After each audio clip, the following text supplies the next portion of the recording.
7, 6, 5, 4, 3, 2, 1. Begin transmission.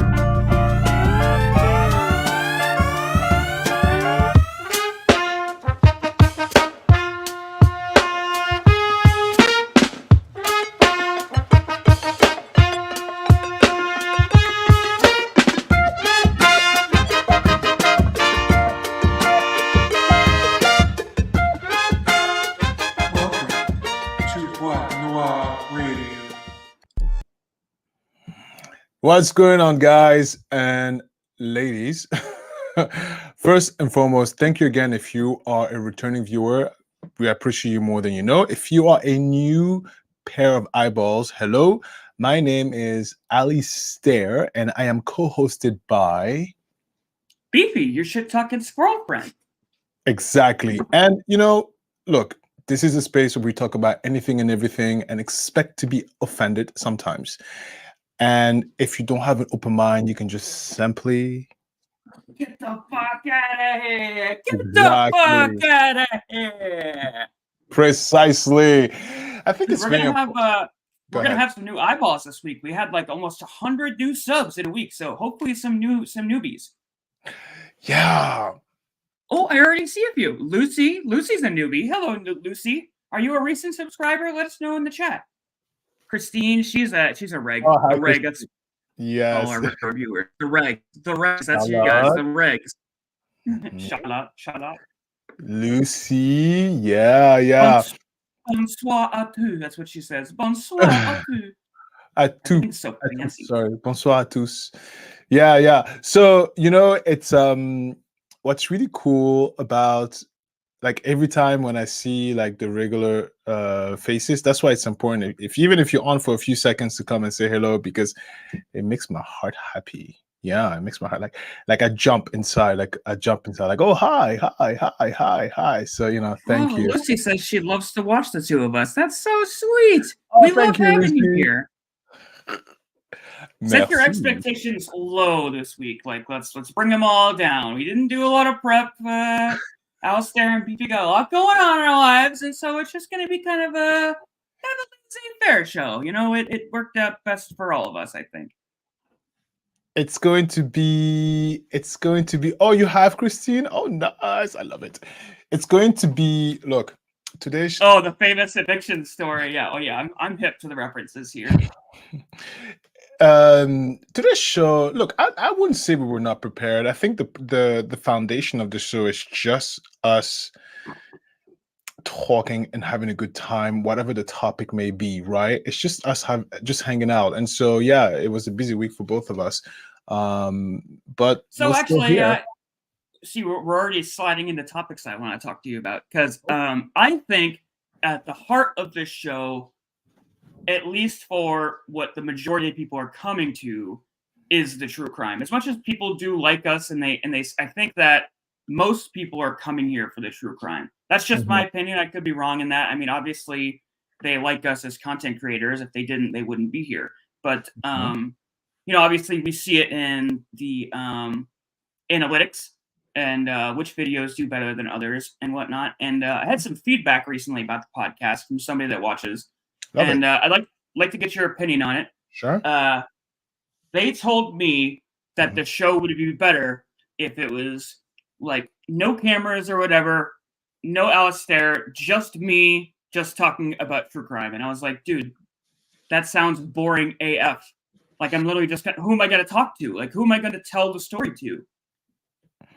So they were telling you that it's the show was better if I was not in the picture.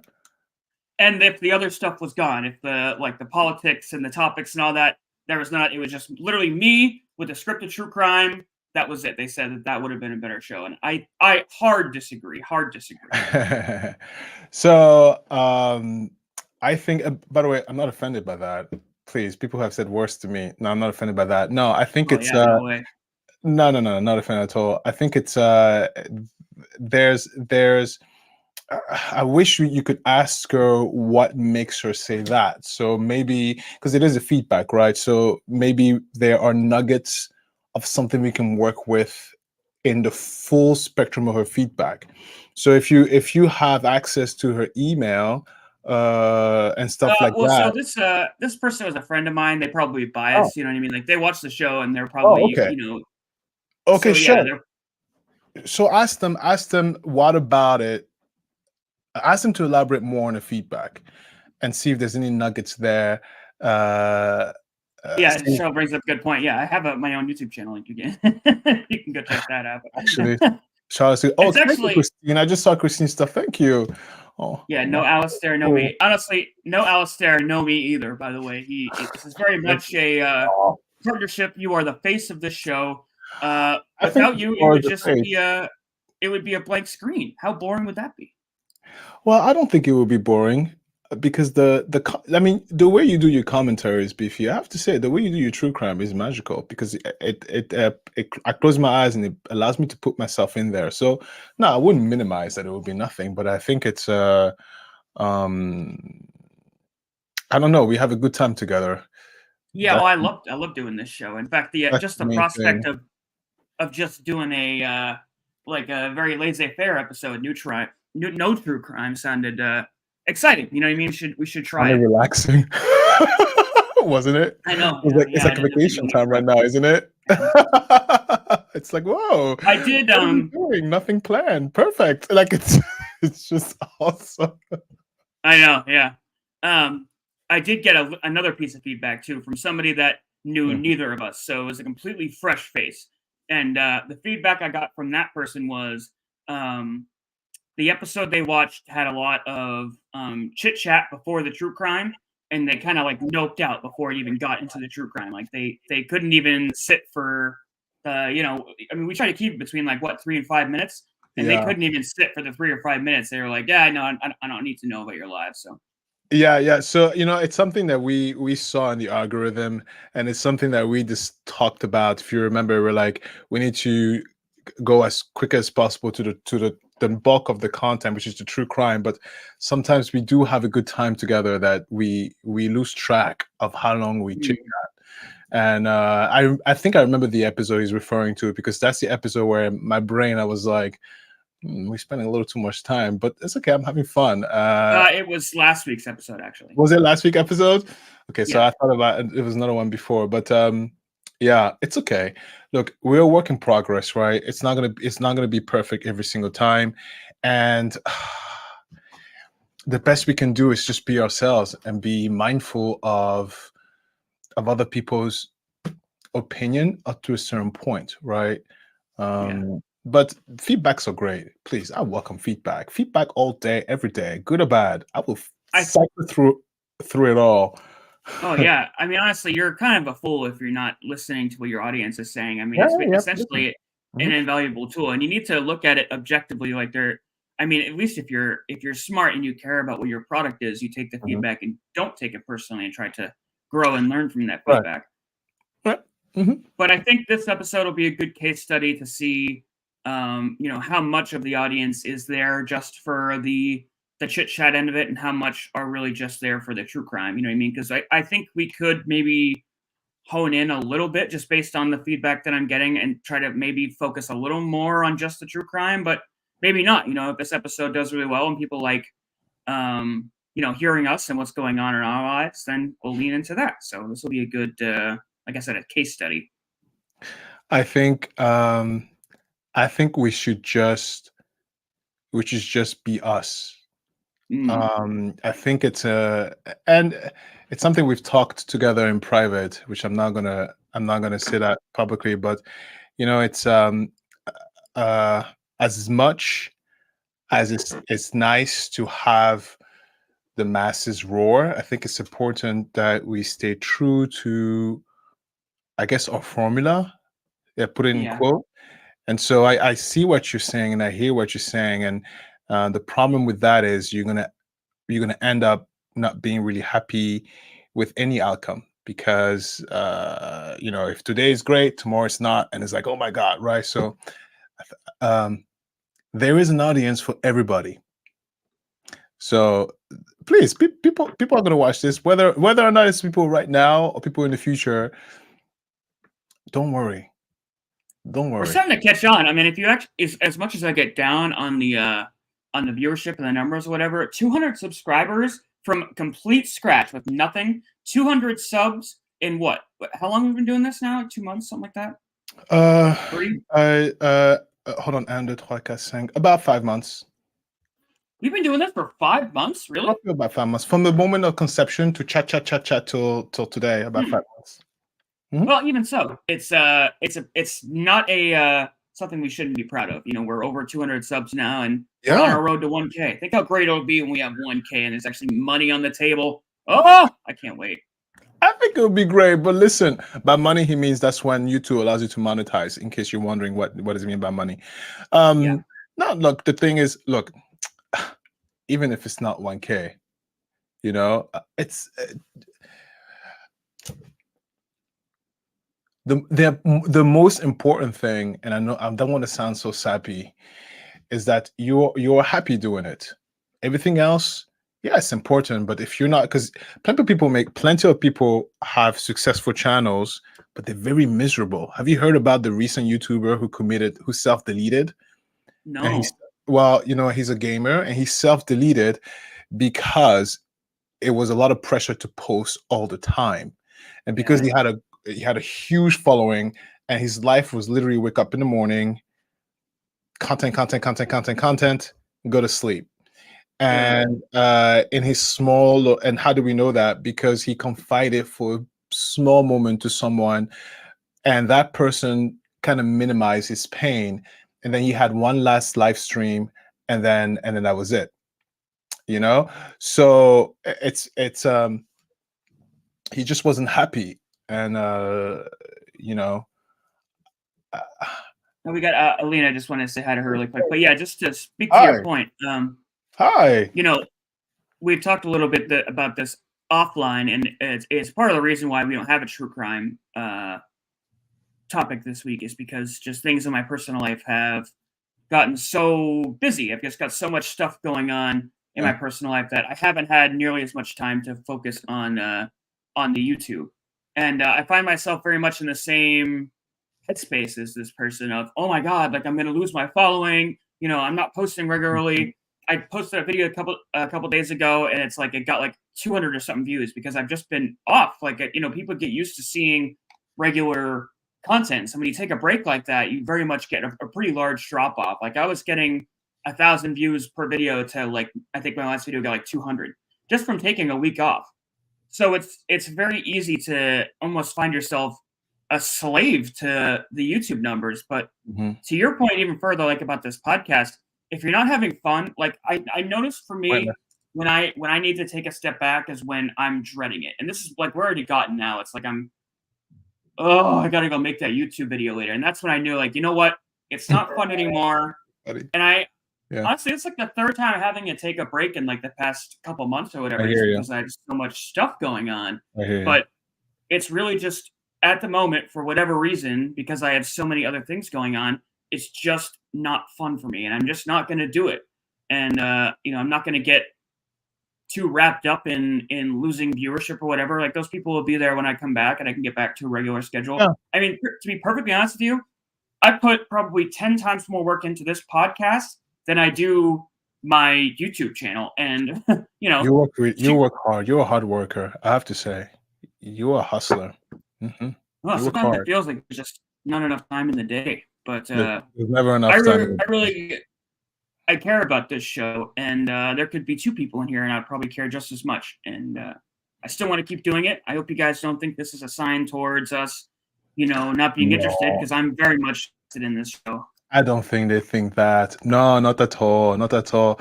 I don't think they think that. I think it's you're a human, and you have limits. You can only do so much, and there is never enough hours in the day, right? So, and you work very hard. Give yourself the grace to allow yourself to be tired or not be in the mood. Give yourself that grace. And also, you know, give your viewers the grace not to be interested in something you post. They have the right to, you know?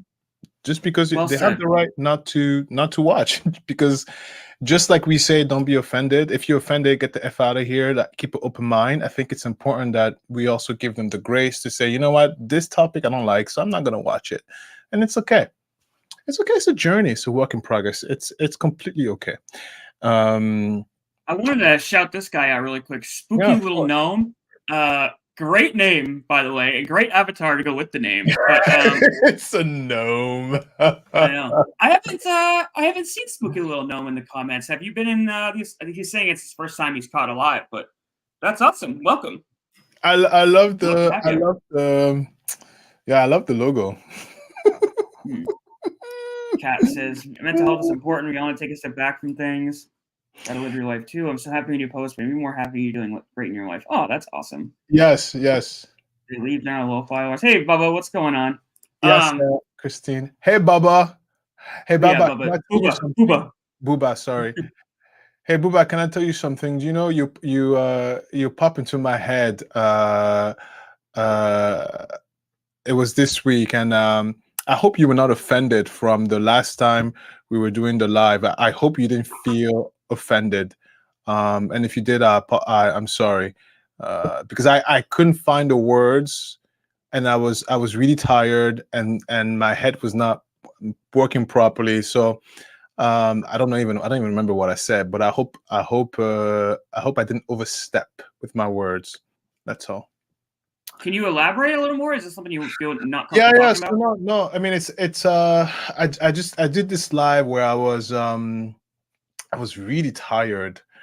I was exhausted, and I brought up because I'm going to talk about Trump next week, and the trial. But Yeah. it's a very sensitive issue. But just like we talk about these criminals who are allegedly innocent, well, he's a criminal allegedly innocent. Why are we giving him a pass? But anyway, so in the process of doing that, I was kind of just laying the foundation for because I'm 1 week ahead of my content, so I was He laying. has a very respectful and mature response, by the way, if you didn't see that. Oh, okay. There you go. Oh, perfect. There you go. So I wanted to lay the foundation for next week's content, and I think I was so tired. My brain cells were not working very well. Matter of fact, I got a little too emotional because I brought my dog in there. It was a complete disaster. But I hope, yeah. Yes. Spooky Gnome's name is Christina, so we have two Christines in here now. We got Christine F and the Spooky Gnome. We have Christine Covey as well. She's not here, but we have Christine Covey as well. So you have three Christine. Three Christines. Yeah. Spooky Gnome says, Alistair, did you see my message on your page about Sarah Boone's attorney? I did. You're Actually, recommending she represents herself? No I did. So I got an email from Tina, which I call my Sarah Boone spy, yesterday morning, and I had to pull yesterday video. That's why I didn't post. So the schedule post from yesterday, I had to pull it out. I had to adding a little message in it and repost it for today. So that's coming at 6:30 p.m. today. It's scheduled for 6:30 p.m. today. But yeah, I'm aware of it because actually when I made that video, I made it last week. The Sarah Boone update, I made it last week. Because I'm 1 week ahead of content. So when I found the news yesterday, I had to pretty much delete the video from YouTube. It takes forever. Uploading Beefy, it takes forever, right? I had to delete the video, bring it back to the editing room, wait, insert the segment, wait, upload, wait. I mean, you don't understand. Like even that process took 24 hours to just send you a little snippet of message saying, I got it, I got the message, but it's worth it though. Stupid. We can get to the point where we can't make this editing thing easier. Like it's ridiculous. But no, I got it. It's so stupid, isn't it? Oh, that's crazy though. Can you imagine if Sarah Boone self-running herself trial? Oh, that would be nuts, dude. I think she's gonna do it. I'd be very listen. Another letter and this lawyer is done with her. Yeah. Yes, actually, I talk about that today. I said that. It's like this lawyer is done. This lawyer is done. But it's funny. Last week I called it. I was like, she's like, who's putting up with her again? Like people are just gonna be like, I'm done. And sure enough, yesterday he said he was done. But you know what? She's gonna represent herself. I tell you why she's gonna do it, because I don't think any lawyer is gonna jump onto her case, and I think the judge is super irritated with her anyway. So I think he's going to be like, you know what, lady, you want to play this game? Go. I think the judge is gonna say Well, yes to be spiteful, and I her should be like, defense is ludicrous, right? Like, if I remember right, isn't she trying to go the battered wife defense?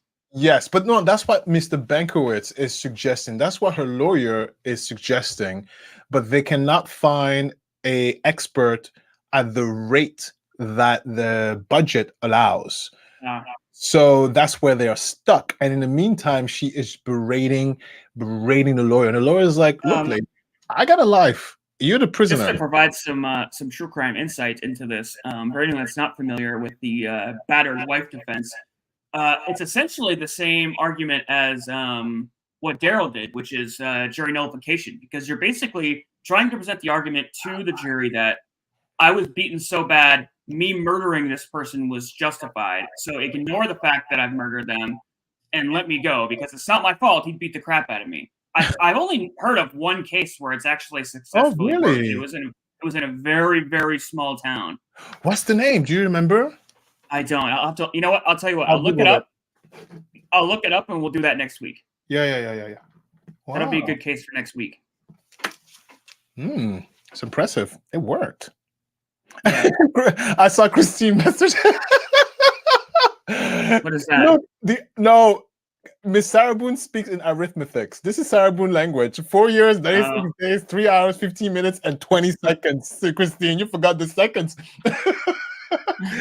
It's ridiculous. No, you don't understand. This woman, something is not right up here. Something is not right. Well, it's like we talk about with a lot of these other murderers. You know, I feel like she's probably going to lean into the spotlight that representing herself might, because she's got to be a certain degree of narcissism. You know, it's almost like being on the autism spectrum. You know, we're all narcissistic to a certain degree. It's just a matter of how much. It's just a matter of how much. Right. You know, it's funny. You know, and I bring that up next time. We all have a certain degree of narcissism in all of us. The difference is to what extent. And the second difference, which, you know, I read about that stuff, you know that, right? So the second extent is for a normal person, empathy is supposed to counteract that. So your level of empathy counteracts your level of narcissistic tendencies. So the moment you act like a fool and someone's like, ow, you go, oh, sorry. Right, that's the balance. They call it the symbiosis of the mind. And They say too that like sociopaths or psychos, they don't have that. They aren't capable of actually feeling empathy, which is probably why the narcissism creeps in so much with these murderers, because people who aren't capable of being empathetic, if you can't feel compassion for other people, you know, you can only feel emotions towards yourself. So of course you're going to obsess about yourself. Yeah. Oh man, let me tell you something. It must be got very 15 hard. people in here, by the way. Oh, I don't know. I don't know if it's the cariculture. Oh, that's awesome. Hello, everybody. Yeah, I don't know if it's the cariculture bump or honestly, maybe we've been doing this all wrong. You know, maybe the house show is the way to. Maybe people do just want to hear us chit chat. Who knows? We'll see how the next week how the numbers work out. But so far, this has been our most attended live. So thank you all so much for coming here today. We really appreciate you. Thank you, everybody. Oh, Beefy, you are the best. Listen, everybody, please, can everyone just put the clap emoji for Beefy? I'll tell you what, he works really hard. You guys don't know how hard he works. I think not this week. You work harder than me. In that. I don't know. I don't know about that, man. in the YouTube sphere, I think you work harder than me, because I've optimized and linearized my operation. When I edit, I hardly do that much editing now because it takes so long. You get what you get. If I burp, fart, blink too much, you get what you get. But we got a one take Willie over here. I gotta say, it's definitely made one take Willie. Yes, it's definitely made this show a lot easier to do with the live format. You know, I Oh, Sadie, welcome in. That's awesome. He loves the chit chat. Okay, see, people are here for it. Sadie. Are you new? I don't think I know Sadie. She must be a caricaturite. I keep saying caricature night. The squirrels, spooky no. Oh, so you know what we did yesterday? Completely random. Hang on, before you finish that thought. Sure.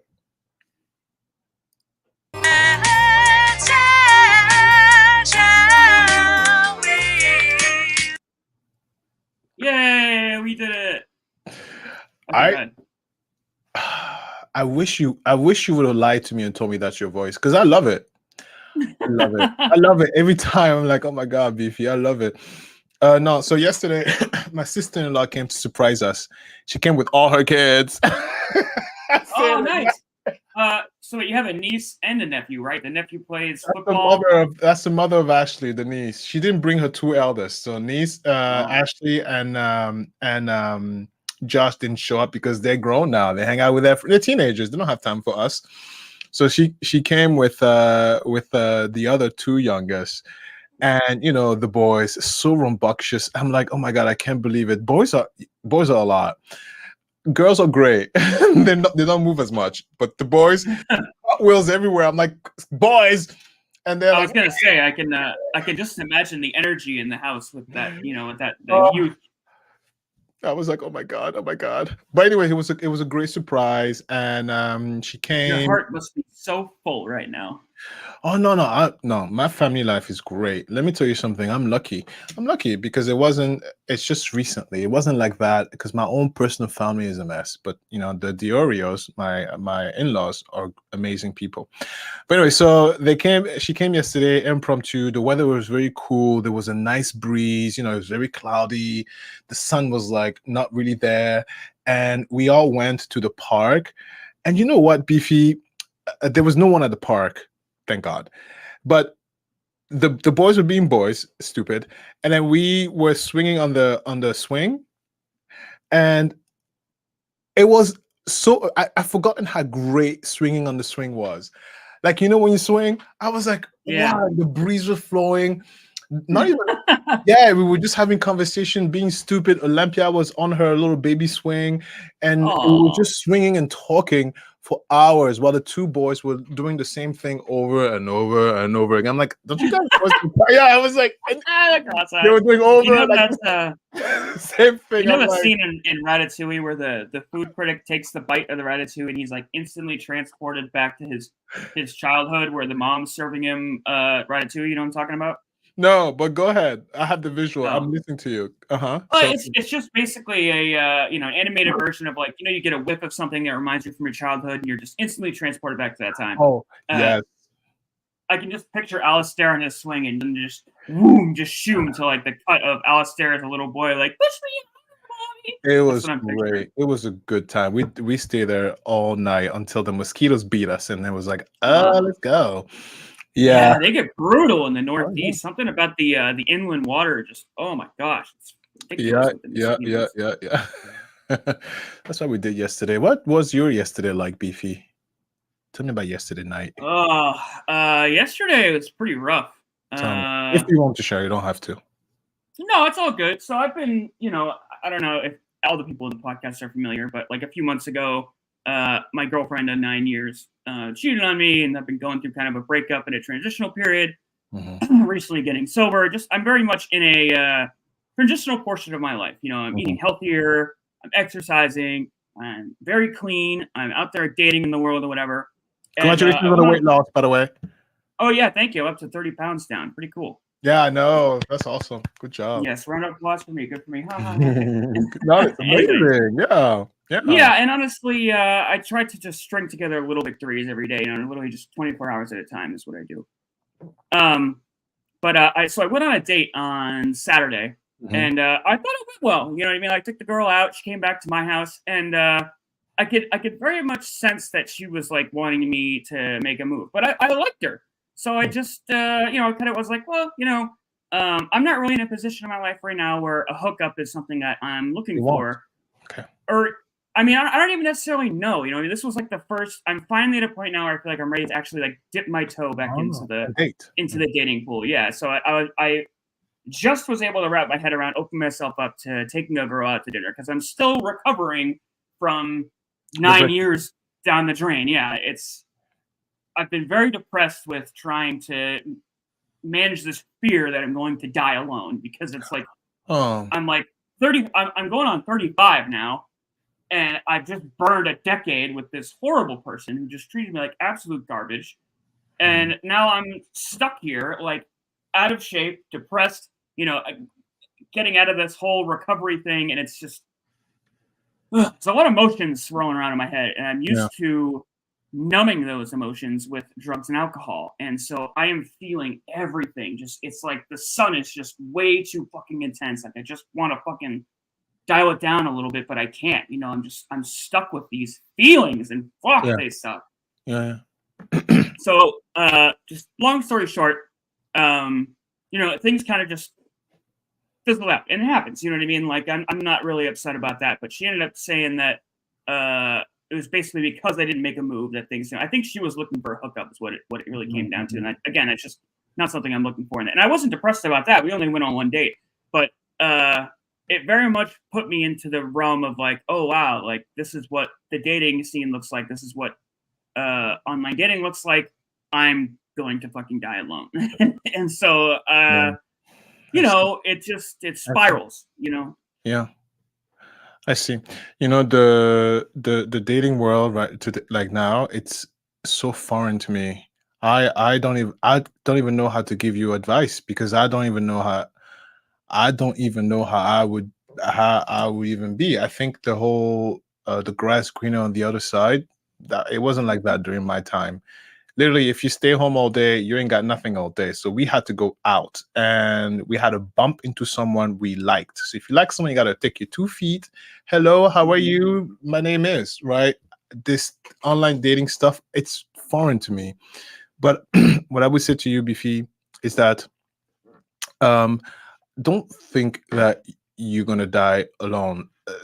Just that sentence alone, it's gonna bring you into a level of despair that's just gonna trigger a cascade of other emotions. Even if you that's feel what it, it's doing. yeah, even if you feel it, lie to yourself. Say something say something out loud. No, I'm serious. Say something out loud that is different than what you want to say. Like, oh, I'm gonna lie. No, you'll be like, I'm gonna do cartwheels by myself. Sure. Or I'm gonna say something else other than that because your brain hearing that, thinking is one thing, saying it is another thing, but listening to it and accepting it can do some quite significant damage. And also, that's not true. Now, look, I'm not a soothsayer, but I believe that there's someone for there's 6 billion people in this world more. There's someone for someone. You just have to look. Never give up. Do you know what I mean? Yeah. We'll get there, but yeah, yesterday it came to like it came to a head, and got to the point where I spent like all Tuesday night just like in my head, and I barely slept, and I woke up Wednesday and I was like, you know what, I just fucking can't today, and so I called out of work. Whatever. I took a day for myself. I fucking played video games and I ate pizza and I took edibles and I don't care. I don't care. I gave myself a day. Yeah, whatever. It happens. Yeah, it's completely normal. And you know what? It will happen again, by the way. It's normal. Please, it's the ebb and flow of the mind. Like the mind is like, can you imagine if you were Superman 24/7? No, it's the ebb and flow. Lucy gives me good advice here. Yeah, BP, stay true to yourself and things will eventually fall into place. And that's what I just kind of keep telling myself. I mean, the breakup wasn't even 3 months ago. So, I've already made so much progress, with over a month of sobriety and again losing weight. I'm like healthier than I've been in like almost a decade. So again, stringing together a lot of little victories eventually amounts to a lot, and I have a lot to be proud of. But I'm not so much worrying about meeting somebody as I am just kind of focusing on myself right now. But at the same time, it fucking sucks being alone, especially when you're used to having somebody in the house for 10 years and then all of a sudden not. Yeah. It's fucking weird. It is weird, dude. Yeah, it's an adjustment. You have to readjust to yourself. Yeah, it's completely normal. So be nice to yourself on this one. Of course, it's normal. It feels like a death because that person is no longer there. It's like you're Yeah. in a different world, different country. It's completely weird and different. I would even say, like, since it's been 3 months, I don't think you're ready to even date because you. Like I said, I finally got to a place where I felt like I was ready to like just take somebody out to dinner. It was really all I was looking for. You know what I mean? Oh, But okay, you know, like a one like thing a I've friendship. noticed. Well, no, I mean, if it led somewhere, okay. So this is what I've noticed with girls nowadays in the single sphere, Mhm, because it's so much online. mhm. They're always thinking like 10 steps ahead. Like there've been like 3 girls that I've kind of just like talked to Oh, on and off or whatever, through various means, funny. and all of them like could not just live in the reality of one day at a time. Like we're just talking. Let's see where it goes. It always needed to be this. Oh, well, I don't want like distance, and I'm just looking for a hookup, and you're not gonna make the first move, or what the fuck ever it is. It's like we're just having a fucking dinner. Can you calm down? Can we just have a fucking meal? Is that okay? But no, it's Think like about by the that. time the girl actually meets you to go out, their mind's already made up. Like They're they've already expecting decided. something. It's like what Oh, the fuck? Can yeah, you just meet me and and on my own laurels? Like I don't know. oh, I see. Oh, yeah, that would be tough. You're 35, I'm 38. We're probably from the same, we're some of the same age, same era.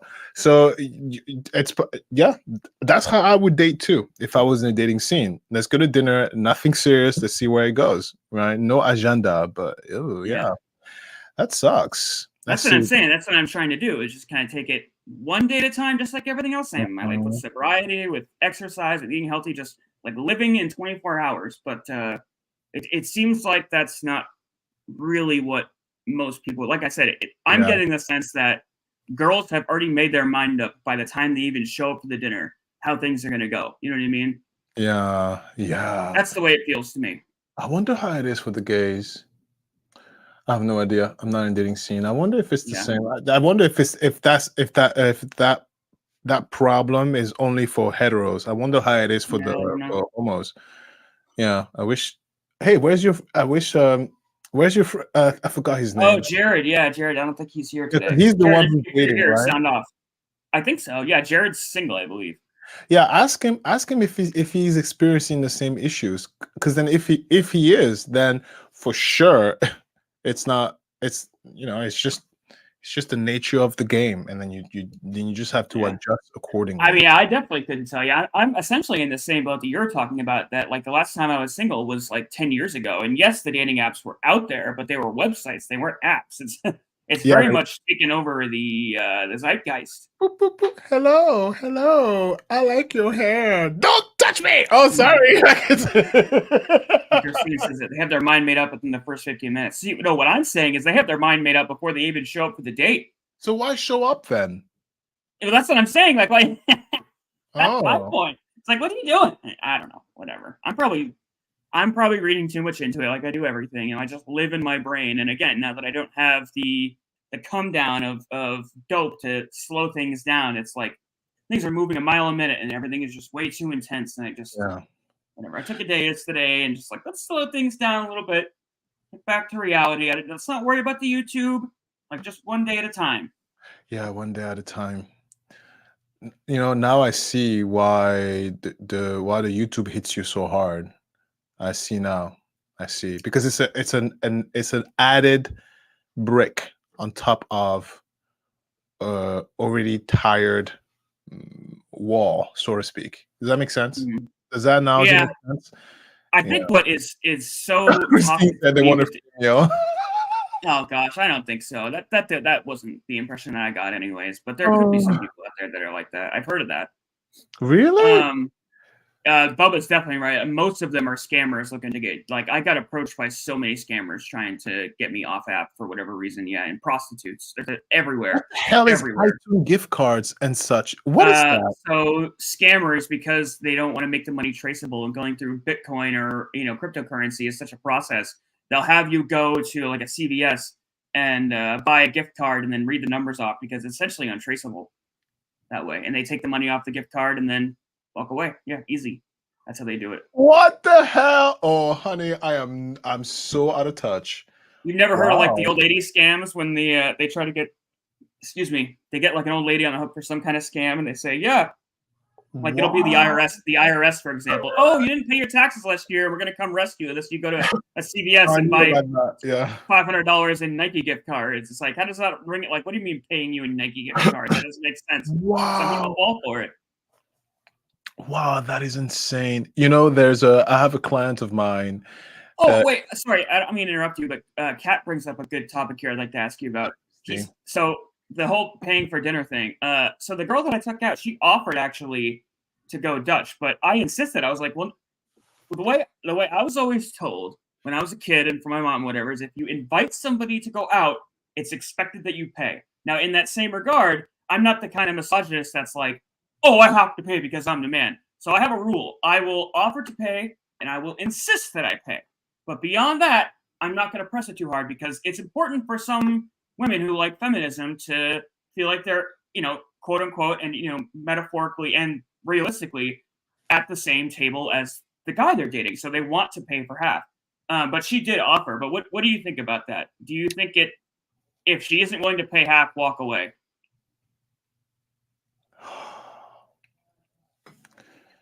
This is tough. I know this is tough because I think, and please forgive me, but I think when you go on a date, so the person who offers, hey, let's go eat, is supposed to pay. But It's expected, right? That's yeah, the rule, isn't it? but if you are not having a good time, if in your mind is made up that I'm not going to deal with this person again, you have to insist to pay half because it's not right that you take from someone. Do you know what I'm saying? Do you know what I'm saying? So if I know for sure I'm going to see you again, fine, you can pay. But next time, I would extend the Oh, invitation. so you're I will pay. so you're almost saying if she offered to pay half, that's a bad sign. Right. I mean, that's how. I mean, if I was a single person and someone takes me on the date, I would go. If I'm not having a good time, I'll stay. I'll stay on. I'll stay and finish the meal, but I will pay half, and then I'm gonna cut it easy and then done. But if I'm having a good time, I expect you to pay because I want to see you again. But I don't do the guess game. So right there and then, as we're talking, I'd be like, look, this is a great time. Let's do it again next time. But this time it's my treat. Yeah. But and I realized that I'm old school. It looks like I'm old school. Like Well, I'm old school in that regard too, because even just beyond dating, like say for example, I mean, I've had friends or whatever, they're in the best place financially, and if I ask you like, hey, you want to go play golf and then get something to eat, if I'm asking you to do that, I'm assuming I'm paying because I don't want to put the impetus on somebody else to do what I want. They now have to pay for. yes. Okay, Yeah. so And then, that is the social norm, right? yeah, that's a social norm. Even between friends, and even between friends, the hidden expectation is that I expect you to invite me sometimes too, right? So as you invite me, hey, I'll stay. Let's go for golf. You pay, and in my mind, I'm like, okay, well, in the next food hangout, I'm going to invite Beefy and I'll pay. Do you know what I mean? See, you're like me. You're a total. That's Yeah, how 'cause it should be. If you like someone, you should never just take. You have to give. You have to give. Otherwise, it's I do that. I relationship do is that bad. same shit too. Like even with Christmas presents and stuff, like with Yeah. family, I'll think to myself like, oh, I spent 100% on this dollars last year, but they spent X on me. So next year, I don't want to one be upped by them and having them spending more money on me, but two, I don't want to make them feel bad by me spending Yeah. more money than they are. So Yeah. I get so much in my head with this stuff. I just like want to protect people's feelings to such nth degree that I'm like, how much money do I spend on a fucking Christmas present? It's so fucking bad. Oh, I gotta I need to get some like medicines or something to calm down the noise because it's a fucking nuclear holocaust up in here. Let me tell you. Wow, what a hard job. Oh my God. Yeah, I don't think I'll do well in today's dating world. I'll just be, I guess, too picky. I'll be considered too It's picky. exciting. There is a certain degree of it's like, at any minute you can meet somebody and the possibilities are out there. That part of it I like is exciting. You could just, anybody you meet could be the one, and that part I like. Oh, I But see. It's yeah, like a fresh new look, the butterfly. Isn't that exhausting though? Isn't that tiring? yeah. It Yeah. is. Okay. And it's weird. It's a weird combination of being exhausted, but also like being alone and wanting to change that. So it's like this constant give and take of, God, I'm just so burnt out on all of this. Like again, Oh, like I see. the Yeah. getting rejected thing was like that was the really like, Oh, God, I'm like, I am sick of this. This fucking I sucks. see. Like it hurt, I didn't think about that. But then also I don't want to be fucking alone, so I just got to keep my fucking head up and keep doing it. So, yes, in the last part, you have to keep dating. If you want to find someone, you cannot stop. You have to keep. Yeah. You have to keep. They're not gonna fall on your lap. You have to keep doing. Can I tell you what I used to do when I was single? Now this is what I used to do. Um, um, they don't do it anymore, which I'm I so don't know glad we're why. talking this, by the way. It feels very therapeutic that I'm getting Oh, this out. So I appreciate you. I appreciate you more. Anyway. Is that a squirrel impression?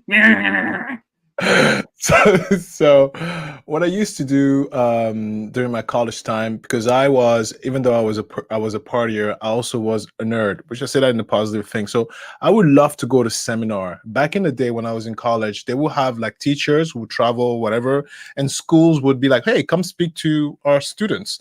And it would be a free seminar on a weekend. And anybody could come, anybody from the state, right? It's anybody. Like as long as you get your ticket, you have your seat, you could go. And for students, it was free. That was where I would.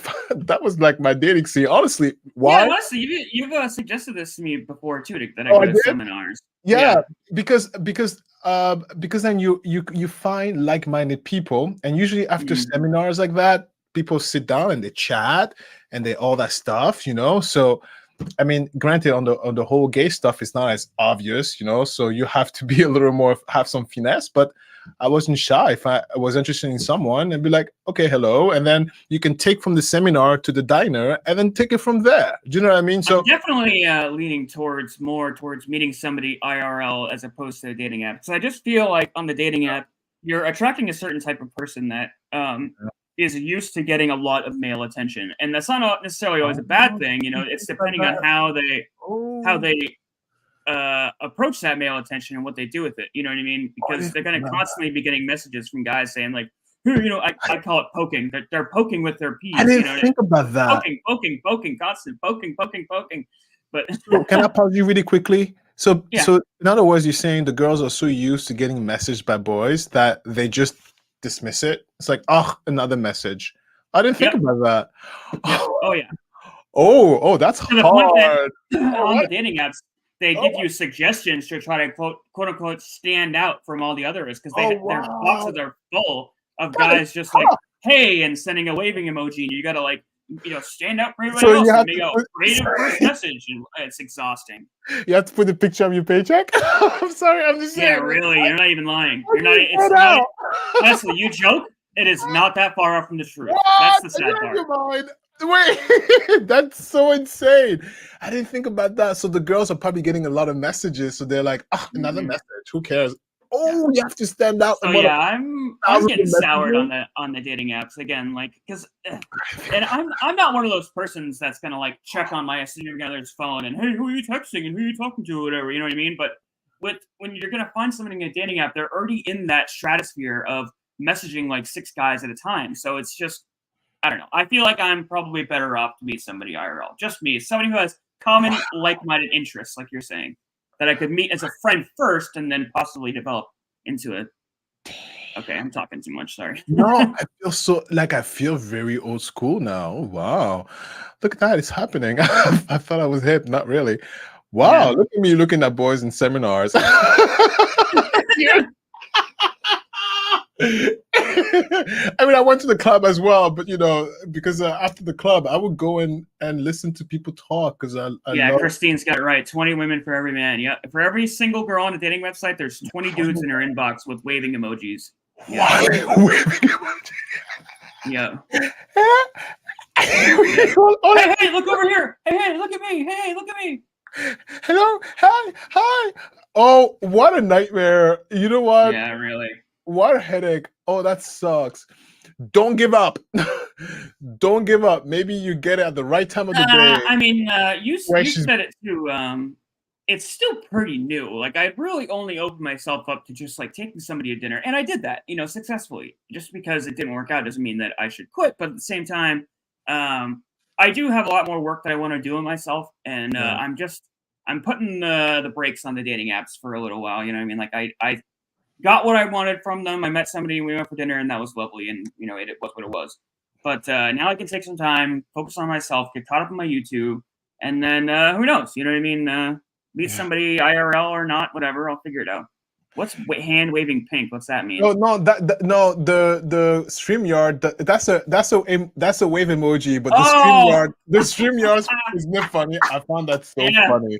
Oh, I can see it on my phone. Yeah, pink hand. StreamYard is serious. StreamYard is like the teacher, the serious teacher with the ruler. So yes, this is right here. When I was on dating apps, I got so many inappropriate messages from men. You have to really read through some nonsense. Yeah. Wait, hold on. A nice guy like me will get absolutely buried on a dating app. Wait, what do you mean? Like do they go straight like, "Hey, what's up, baby"?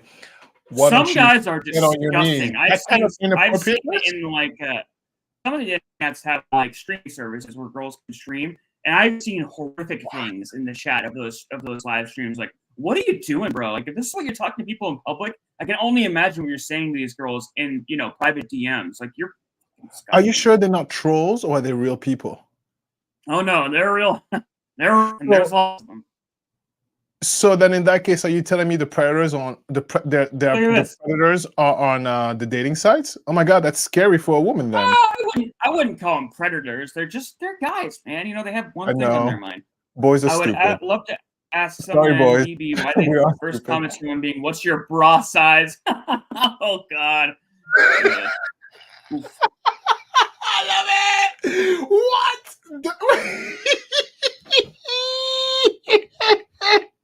What's your process? Wow, so ballsy. No pun intended. Unsolicited pics. Oh my god, so common. So I got a funny story about this one. Really? So wow. I was talking to a girl recently, and things were getting spicy. I was getting some photos, and she asked me to reciprocate. And it wasn't until that moment I realized that I was texting on my work phone. Tell me, I deleted them. Yeah, of course I did. You get in trouble? No. They're gonna do that, right? Yeah, I think they need a subpoena. I don't know. I deleted it as soon as I thought about it. But. every once in a while, it does get ciphered through. The IT guy is probably gonna look at the boobs if she sends you boobs. Whatever. But yeah, she was asking me to reciprocate these photos, and I immediately thought about like a YouTube event, like beefy husbands. No, never. I'm not doing that. I don't care. I don't face in pictures. No, the pictures of my stuff is not going to anyone. And, why do you want to see that? I'm sorry, it's gross. Like, it's there's so much skin and hair and flappiness. Like, why do you want to fucking see it? I don't understand it. I was like, no, dude. I'm not sending you that. Skin and hair. I'm like the only person in the world that was asking for D pics, and I'm like, no. Because like Kat's saying, that's the norm. It's like unsolicited D pics. Just like constantly like, hey, look at it. And I'm over here going like, look at it. I don't want to sleep with you. Please, no, I don't want it. No, please. Can we just go to dinner and just be friends? God, what's wrong with me?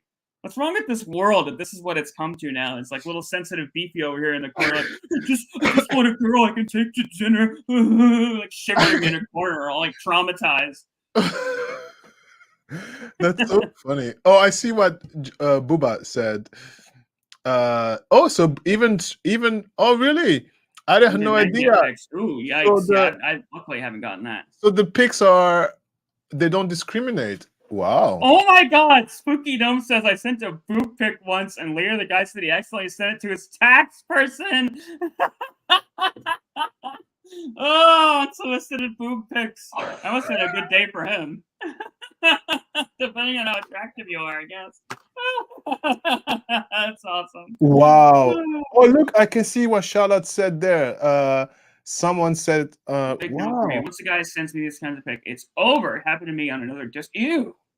Guy was from the UK. You know what? When I was, during my days, one of the funny topic me and Ty and Maurice and Johnny used to say to one another, because in the clubs, you have sometimes some people who approach you where you're not really into it. What happened? Spooky Gnome says he didn't even share his refund. Oh, I need the fucking air horn for this show. Whoa, whoa, whoa, whoa. Oh, one-liner. Well done, Spooky Gnome. Officially our new favorite listener or viewer. That's a or whatever. good one, Spooky. Gnome. What? Come on, VIP dude. of the stream. That's awesome. So, hold on, girls. I want to get your take on that. So, there was a line we would say where, like, if the guy is cute and gives you inappropriate attention, does it become harassment? Yes Not or if no? the guy's cute. Not if the guy's cute. No. I want to know what the girls right now, what the women in the thing have to say, because That's what I've always heard. That's what I actually used to say. It's like the line for harassment and like cute attention is whether or not you're attracted to the person. okay. So thanks for putting that in that sentence. Okay, so girls, what do you guys think?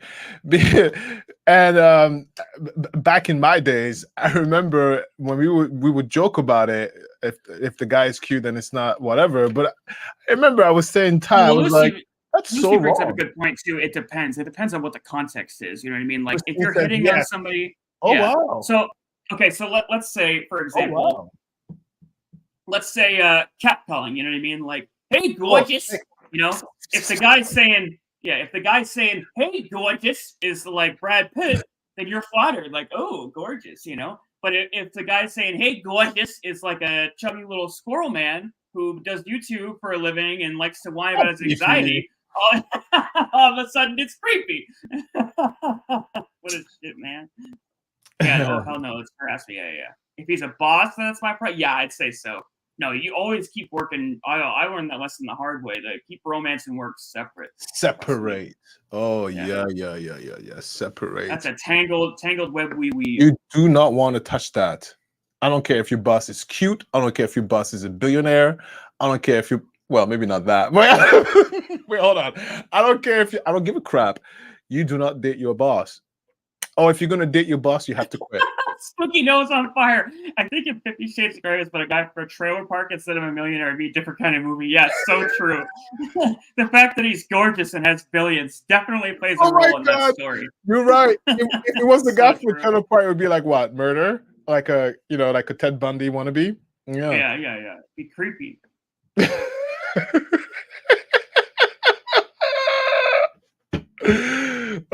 Yeah, I've had married men to make pass at me, which is so odd because I'm not in the closet. Do you wear a wedding ring, by the way? I just came out from work, so literally my day it was I picked up the baby from daycare, I drove back here. Wait, no, I asked if you wear a wedding ring. Yes. Oh, okay, yeah, I see. Okay. Oh, I see your question. If I wear it at work, yes. No, I was just asking if you wear one at all. Some people don't. Yes. I do wear one. It's just when I'm home, I don't sleep with one. So when I'm home, I put my jewelry on the table. But the thing is that look, can you hear what's going on right now in the background? Yeah. So it's her shower time. She's being showered right now. Right. So I picked her up from daycare. I had work. Picked her up from daycare.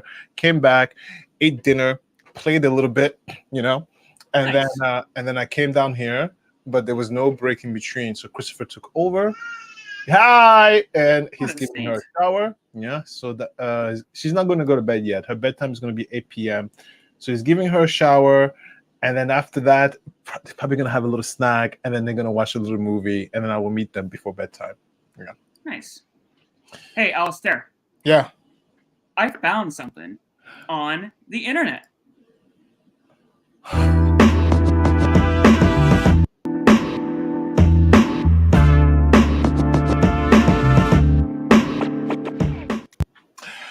I love Pop-Tart Cat. Did you see Pop-Tart Cat? I did see it. I was dancing in the background, by the way, because that's the kind of music I jam to when I'm.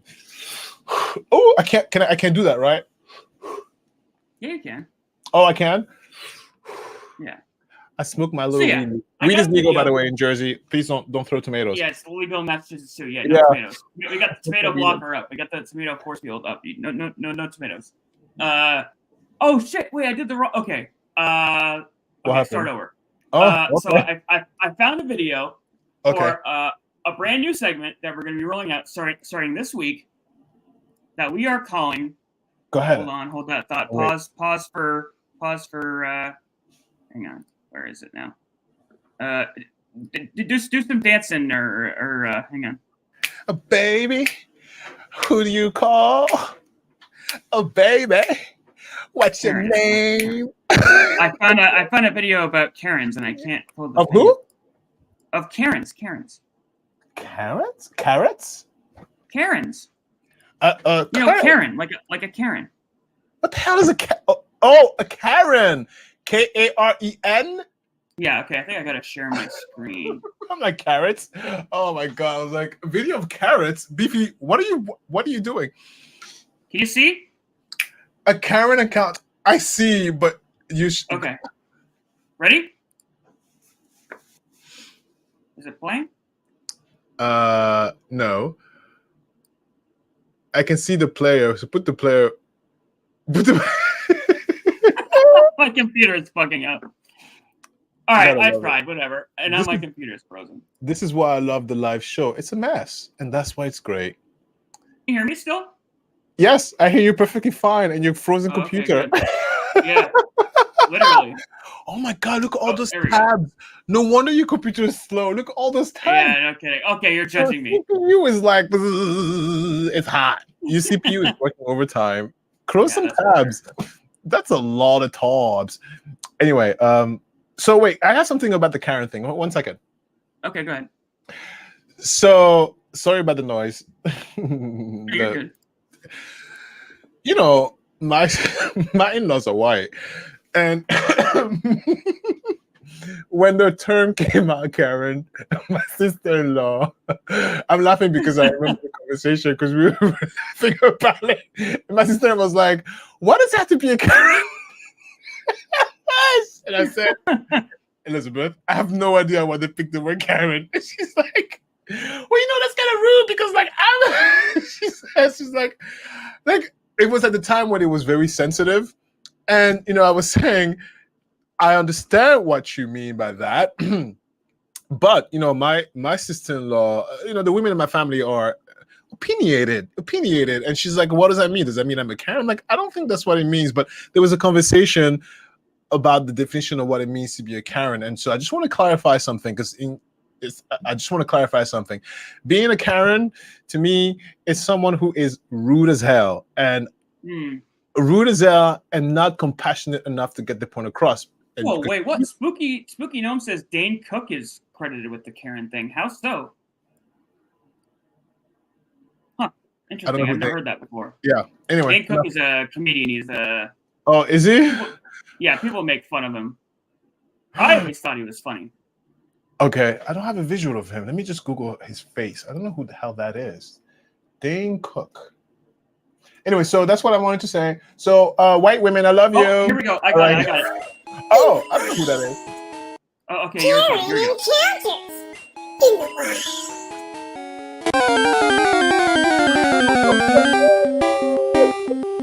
The bitch ass hoe. Sorry. That told me to calm down.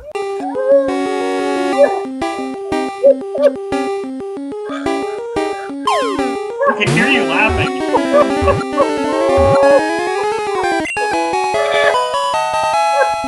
My kids can't hear me calling you a bitch. Your window's open. They can't hear me because they're listening to Kids Bop. Oh, Yay! Biffy, you're fired. Biffy, you're completely fired. Biffy, hold on. Biffy, you are fired.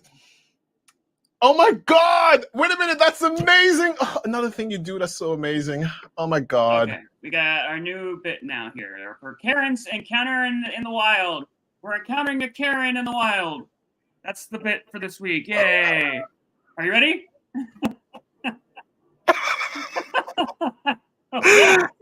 Oh my God. Are you pressing play? Yeah, okay. You started it! She touched me! Shout out to Public Freakouts, by the way, great YouTube channel. I love their shit. But there's 3 of these Karen videos we're gonna take a look at that I had thoughts on. So let's watch these and then we'll expand a little bit. Call the cops. Call the cops. Call the cops. Relax. Call the cops. And she's not filming me. Stop. Call the cops. That's up to you. Yeah. I think this is just the intro. We're gonna hop into the first one here Someone shortly. Call the cops. Call the cops, Elijah, on your phone. we go. So let me just kind of set the stage for this. It's 1:30 in the morning on a weeknight. This guy has to work tomorrow. She probably doesn't. And at the point where this video picks up, she has now been knocking on his door very loudly and aggressively, I might add, as well as ringing his doorbell over and over and over and over again for about 5 minutes. Could you possibly turn off the lights? Journey, it's 1:30 in the morning. I have to work. You're ringing my doorbell like you're crazy. Yeah, I'm crazy because I am so I'm going to tired. call the police because this is unacceptable. I can't even have my lights on. Those lights aren't bothering nobody. You're harassing me. No, I can't sleep because of those lights. That's ridiculous. My lights are below your window. No, You're they're right in my window. Journey, good night. If you come over here again, I'm calling the police. You're ringing my doorbell at 1:30. I have to work in 3 hours. I know, I got my honey, niece over and here. I am exhausted, and I'm an old lady. Journey, good night. She's exhausted, but she ran across the street at 1:30 at night, even though she's exhausted, and pounded on his door, rang his doorbell for 5 minutes. No, honey, you're not exhausted because you can't sleep. You're exhausted because you've been beating this guy's door down for the past 5 minutes, you fucking lunatic. Night. By the way, Good kudos night. for opening the door. You're Look, over she here don't ringing know how to close the door. Don't close my door. I'm calling Yeah, the cops. I'd love to have the cops come. Me too.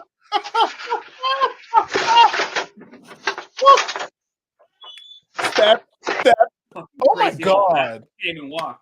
Some people just have like literally nothing better to do. She's probably just up at her house, looking out the windows, just going fucking nuts.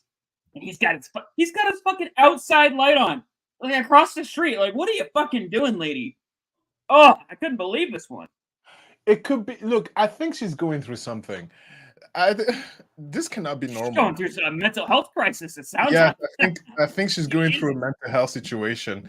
This is not normal. This is not normal. And also, by the way, who opens the door at one? No, you try that with me. 911. He's got the ring camera, so I think he probably saw that it was his crazy fucking neighbor. Probably knows her. Yeah, as a crazy neighbor. Even more reason why I opened the door. Oh, you see, That's the dementia. nail on the head. Yeah, Yeah. dementia, yeah. So too. Yeah, there has to be something not okay. Can you imagine though, like just talking about your fucking lights? Like, get the fuck out of here, lady. I would have definitely called the cops. Yeah. Yeah. Next. Oh, this one's good. This one's good. 7 years now, give or take. And I have to say, one of the greatest gems to find, and one of the rarest, really, I think there's maybe been 3 or 4 in the history of freakouts, is GameStop. And they don't happen very often, but when they do, they are explosive. No. I'm getting them to come get you out of here. Oh, no, that's fine. Emery, is that your name? Mm-hmm. What's your name? I'm right here. So, yeah, thank you. No, I don't want to. So you saw my young daughter come into your store and then leave. So you stopped her, a minor, got in her physical space and searched her stuff. You got in her physical space. You asked to look in her bag. This is her physical space. That is my job. So what did she take? Nothing. If you didn't, don't you swear at me. I swear at you as much as I want to. I didn't do anything. You're treating my daughter like she's a criminal and she didn't do anything, Get out of Emery. my store. No, you apologize to my daughter right now. She walked in, was looking for her dad and her brother. She didn't see him. She turned around and left. Look, What is I'm the crime in sorry, that? All right, what do you want to do now? Huh? Get out of my store. No, I'm not going to get out until you apologize to me now for swearing at me. We all just heard him say, "I'm sorry," right? I'm just throwing that on the record. He said, "Look, I'm What? sorry. What do you want to do now?" And she's saying, "Not until you apologize." We all heard that, right? That happened. And treating me like I'm trash. Apologize now. Hi there. Is this? Yeah, I have 2 customers in the store who are. He's gonna think you're stealing. Just so you know, he searched my daughter's. So she's talking to another customer now, saying that he thinks that this guy is gonna steal. Like, roll my eyes, but okay, we'll get into this in a second. I'm just finished watching this. Purse. He searched her by herself without an adult. He searched? Yeah. He said all she did was come in, go over there. He did apologize. You should apologize when you keep And now he's your job. calling security on me. I have two very loud customers who do not leave my store. He's gonna get himself in trouble. You know, escort them out of the building. Badge number 6990. Badge number. He's got a fucking GameStop tag. She's reading it like a badge number. Get the fuck out of here, Karen. 19. Badge number at the GameStop. Omaha West Roads Mall. I know this is a lesson this man has to learn. Wait, there's Okay, I gotta stop because I gotta chime in here. Okay, this is Yeah. a lesson that both of you need to learn, honey. Look, okay, let me just get this off my chest because I saw this and my head wouldn't explode. Okay. We all in our everyday lives encounter, Karens and Kevins that say or do something that pisses us off or offends us, right? Can we all agree to that? It happens to all of us. People come up or say some dumb shit, and most of us kind of just shrug our shoulders and move about our day. It doesn't really, in the large scheme of things, play a very important role, right? Petty arguments only serve to prolong what would already be an unpleasant experience. And, I see. I don't know about y'all, but like, I got too much going on in my life, like the YouTube channel I'm falling behind on. I got dogs need to go out 3 times a day, eating healthy exercise to extend a fucking unpleasant experience any further than needs to go. Somebody's an asshole to me, even if I'm in the wrong, just, okay, I'm sorry, and I move about my fucking life. What I've noticed with these Karen and these viral videos, right, is, like, to quote Daryl Brooks, it takes two. Like, if either person in this equation was just the bigger person and just said, like, hey, you know what, that was shitty of them, and just went about their fucking business, we wouldn't have this major fucking conflict. But because they're both fucking douchebags and can't just let it fucking go and be the bigger person, we now get this altercation ensuing between the two of them. Was he right to go and fucking search her bag? No, he wasn't right. He probably fucking racially profiled. But he also took accountability for that fact, stepped up and said he apologized. What do you want from him at this point, aside to get your fucking 3 seconds of fame by shoving a camera in his face? It's like become the reality now that these people want to take what would normally be just an every normal day thing of getting an altercation with somebody, and I'm going to turn this into my viral moment and get my 3 seconds of fame.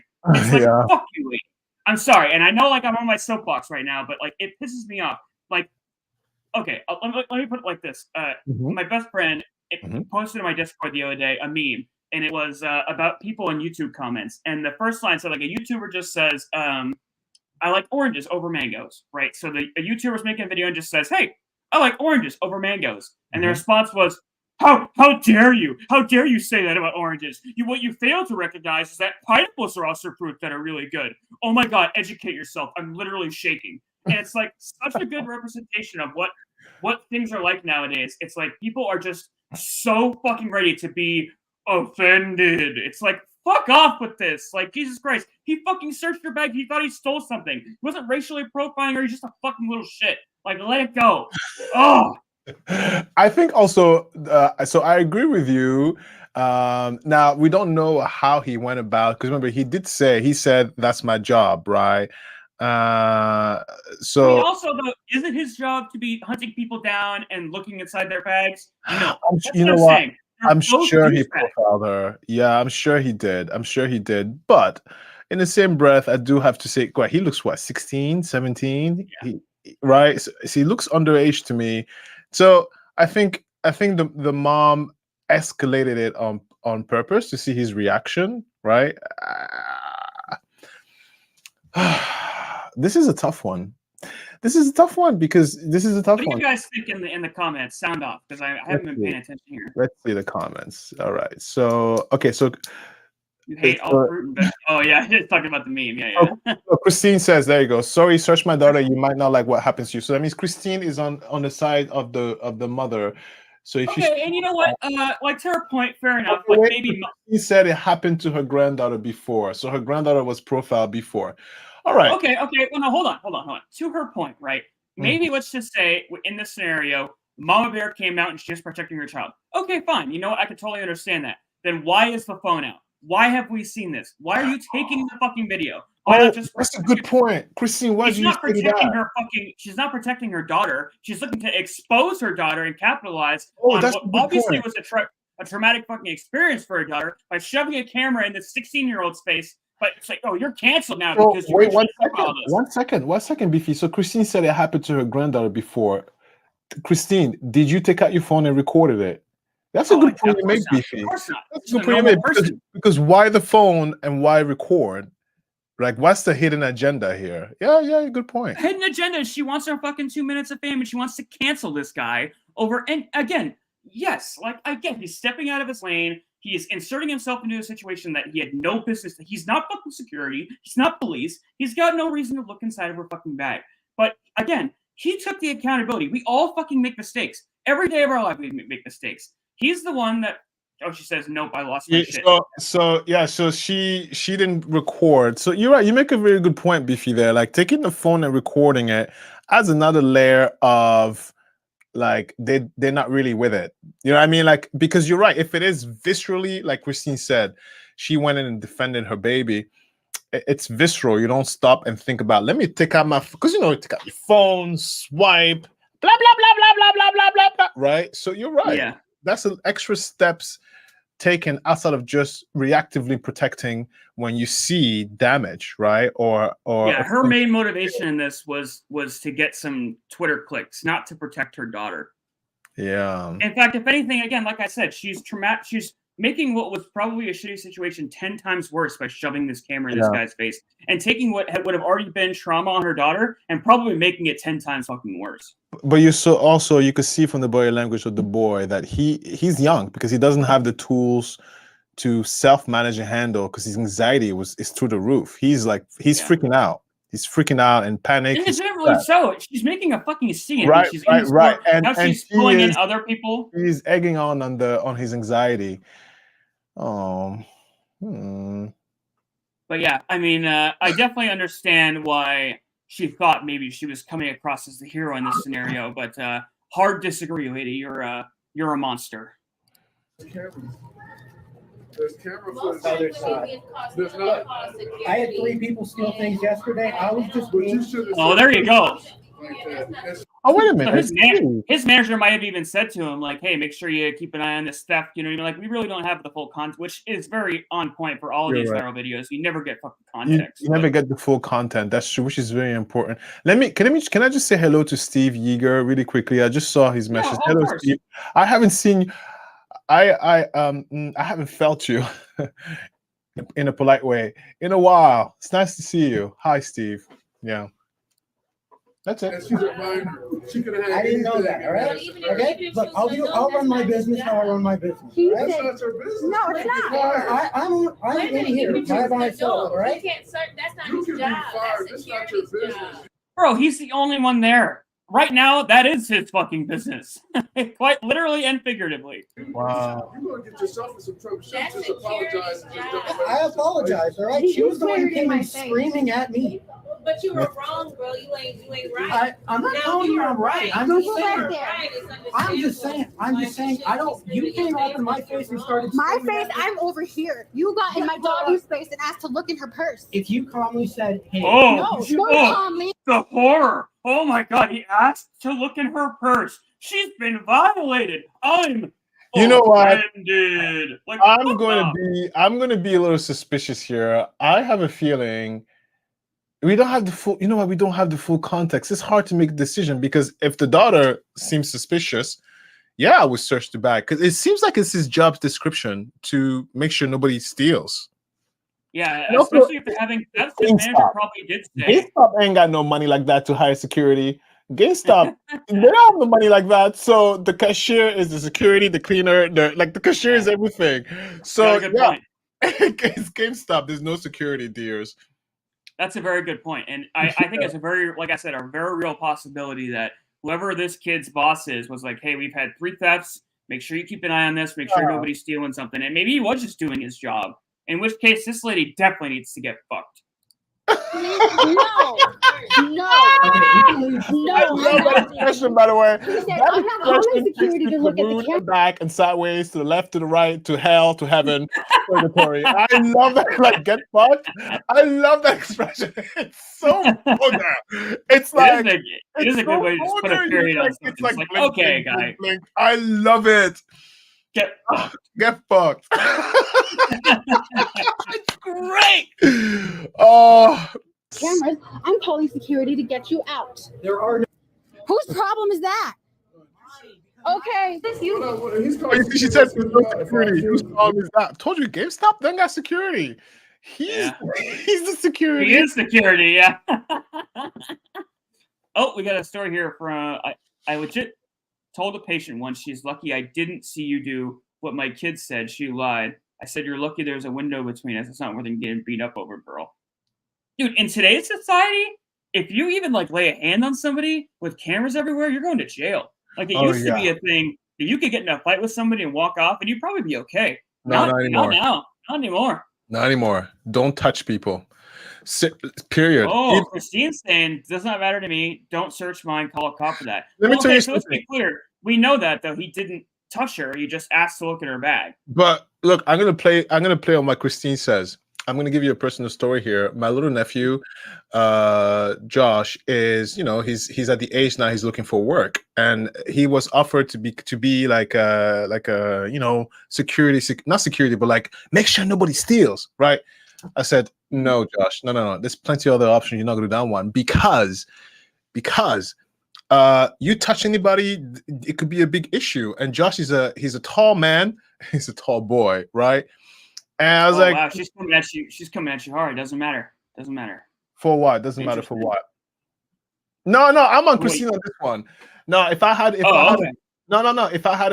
a kid who's looking for a job, because this little boy looks like he's 16, like probably Josh's age. No, you're not gonna do security or anything. If something looks suspicious, you call 911. You don't go in there. Mm-hmm. Yeah. And people are crazy these days. Like you don't know who has a GUN in their pockets nowadays. No, something suspicious. Yeah. GameStop has insurance. Oh, we lost an item yesterday. Just to play devil's avocados over here. Lucy's the world is different nowadays. If you have nothing to hide, let them look in your purse. Again, it's not like he said, or just ran up and grabbed her purse. He said, hey, can I look in your purse? It sounded like he was relatively polite about it. I mean, what's the problem with that then? Why is that such an issue? That he just politely said, can I see it in your purse? Yeah. Why is that a problem? I don't understand. Yeah, you know what? Oh, you guys make such good sense. I don't know anymore. Look, Booba even look put Booba's comment there. Can I just tell you something? By the time cop showed up, he'd be gone. It's very true. Just recently, there was another crazy thing that happened in New York City. I have family there, where they just walked in and stole the Nordstrom store, and everybody at the store were given orders, just let them do it. So literally, how do I know that? Because someone I know was just there, and so they just came in, picked up the stuff, and left. Booba, you're right. I don't know what to do anymore. we live in the bunker. You're right. I don't know what to do anymore. You're right. Well, there's cameras. Less than your laurels that Nordstrom, the police probably followed up and probably caught a lot of those people. Yeah. Or maybe they didn't. Who the hell knows? You know what really shouldn't do? Laugh at someone when they yell like that. I can't help it though. Oh, sorry, I put this up.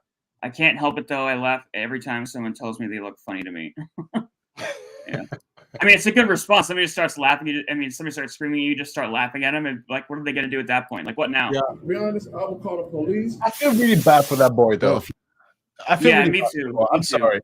I feel a little protective for them because now they're all ganging up on him. Like and he's just a child. He's a child too. That's the part of this. Well. Yeah. They profiled her because of her dress and her. What are you basing that on? I mean, I don't doubt it. Because of just the way society is, that he probably saw that she was a minority and was like, "Oh, got to keep an eye on her." But I don't know. Very briefly, there you could see a picture of the daughter. Camera. She was. I think she was Native American descent. It said it in the description. She was dressed urban. Well, no, she wasn't. She had pajama pants on, but still. Oh, was it pajama pants? Yeah. It looked like a crop top and some nice pants. Oh, she's talking about her granddaughter. Okay, yeah. Oh, her granddaughter. Oh, okay. I was gonna say. Moving on to the next one. This one I found very interesting, so I'd like to get your thoughts on this one, Alistair. You What is ready? this? This is US still? Last one. Yeah, last Karen clip. Okay. Karen encounters in the wild. Oh, yeah, I'll play it after it. Well, if you thought that was bad, this is worse.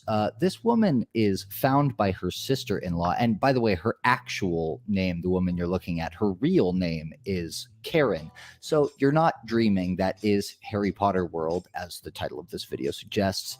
And she has been found by her sister-in-law with a totally different guy. She doesn't appear to know who he is, while her husband and children are in a different area of the park. And apparently, we can quite clearly see from the context clues. Let me just compose myself. Hold on. I need to mentally. Okay, go ahead. This, yeah. Right. Christine, I hope we didn't say anything offensive. I love Christine. No, Okay, she probably she's has okay, to right? go. Yeah, she's Okay. probably like, I'm tired. I'm gonna go. Yeah. Okay. Bye, Hi, Christine. Thanks for coming. Bye, Christine. All right, back to this. This woman recording this video is not supposed to know that she was there. Hey, what are you doing here? Walking? Yeah. Well, why don't you hang out with us? Where are they? We're at the Velocicoaster. Oh, what are you doing? We came here. Come on, let's go. We just were Velocicoaster. Well, we have it, and your kids want to ride with you. We have too many people. No, we don't. Why are you ignoring us? I'm not ignoring you guys. You are. Come on with us. Come on. Oh, let's go that way. We're going on the ride. Come on, let's go. Seriously. Am I the only one cringing so hard right now? I'm cringed up. I'm like, oh, I hate it. So awkward. Can you imagine what's going through her head? Look, her hands are like this. Oh my god. Oh my god. Yeah. Look. Oh my god. Busted. Girl. What? Okay, press Okay. play. Go. Wait. Before we hop back into this, just a little bit of commentary.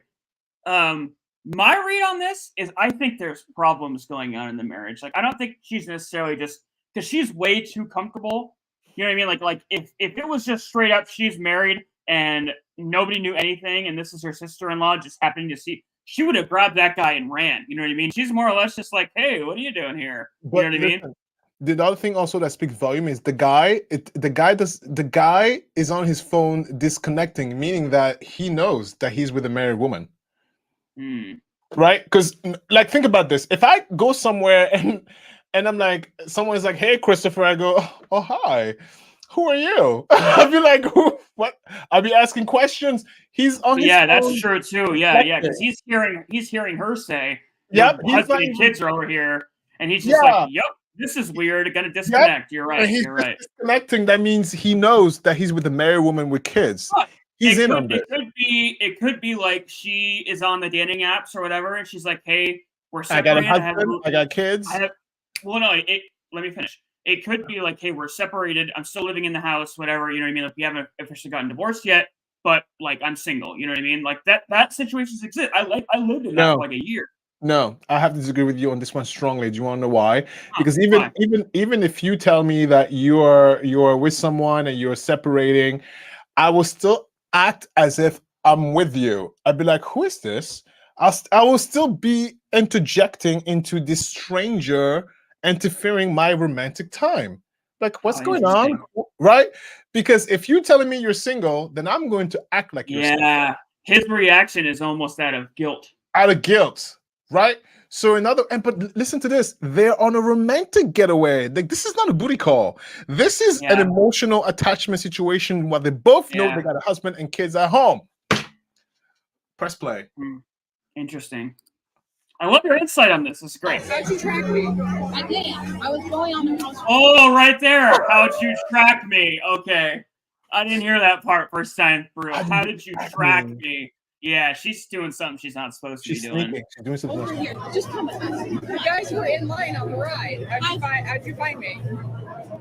Because I just ran into you. Wait, how did she know they were in line at the ride? Or did she say that? She did say that. The sister-in-law did say that. And this is where she just realizes she's being filmed.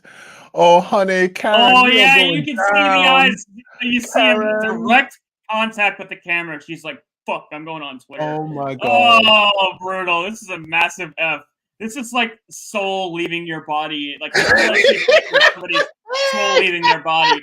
It's like you can even see the smile dissipating, which is started off all happy and smiling, and it's like, oh fuck, I'm going viral. It's going viral, and then the man is still on his phone. I'm not TikTok incoming. Yeah, he's sidestepping away. He's like looking for a sidle away. You know, I gotta go. Somebody's calling me. I'm getting a phone call. Yeah, I'm videoing you. I want you to come with us. Seriously. Your kids want you. Why do you not want your kids? Seriously, Karen. I've known you since I was 8 years old. I am 30. Why are you ignoring me and ignoring my family? How am I ignoring you? Because I'm telling you to go with me and you're not coming with me. Why? Why not? Don't talk to him. Huh? Don't talk to him. Okay, then you can come with me. Why do you want to avoid your husband and your kids? Your kids are crying, so they want you to ride the ride with them. I'm recording you. I told you I am because I'm sick of all this craziness. I want you to go on the ride with your kids. He can come too. Okay, see that. He can come too. Yeah, I bet you the husband is about to say. That sister-in-law knows what she's doing. See, that statement right there, all this craziness, that leads me to believe like it's complicated mess going on. But even still, to me, if I started talking to a girl and she said, "Hey, I'm married, and I'm still living with him," big red flag. Like, I'm out. I'm not doing it. Like I just it's too complicated. Like you know what I mean? To figure it out. Divorce or move out, one of the two. Ooh, baby. And there's no reason to laugh. It's not funny. It's not funny. She's smiling because she's literally doesn't know what else to do. Let me tell you something, because she came in there recording knowing, because she started recording before she even realized that, oh, my sister-in-law is here. That means this is not the first time. This is not the first time. They were brewing rumors of her cheating, probably. I think the sister-in-law saw her at the park and was like, "Is that fucking Karen over there?" Yeah. And maybe husband's like, "Oh yeah, she told me she's going to go see whatever, you know." And so sister's like, I don't fucking think so. She's out here with some other guy. While you're here with your kids?